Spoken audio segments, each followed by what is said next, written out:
عالمی تشیع کے لیے نہایت حقیقت خبر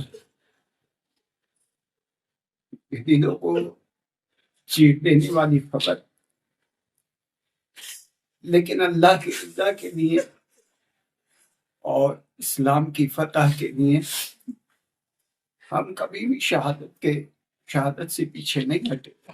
دیکھیے اس وقت جو اسرائیل اور امریکہ یہ اپنی دادا گیری دکھا رہے ہیں، وہ یقیناً مڈل ایسٹ کے لیے بہت خطرہ ہے۔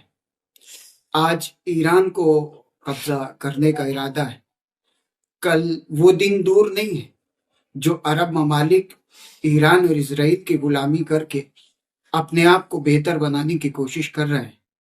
آج ایران کی باری آئی ہے، کل یقیناً عرب کنٹریز اور مڈل ایسٹ کے اندر وہ اپنی دادا گیری کے ذریعے سے اپنا سکہ جمانے کی کوشش کریں گے۔